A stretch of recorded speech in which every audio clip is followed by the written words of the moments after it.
I think we should all want to take some responsibility in the maintenance of our spouse's eyebrows. I don't know about you guys, but Wyatt's are out of control. Like they're like an inch long, rogue, crazy brow. I'm gonna give you a quick eyebrow tutorial, how to keep the masculine shape, but still keep them under wraps. So you'll wanna grab your comb and your scissors. You're going to comb these eyebrows up.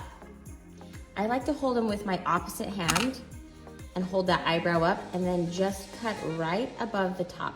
Now, if they're like super rogue, then that's when I will tweeze them out. But really what I wanna do is I just wanna maintain like a natural shape, but I don't want any long ones. And then I will take my comb in the opposite way the eyebrows grow. So usually the eyebrows grow up, so I'm going to put it into the top. And I just take my scissors over my comb like that, and I cut those really long ones. Make sure you're not forgetting these on the end that will kind of hide from you.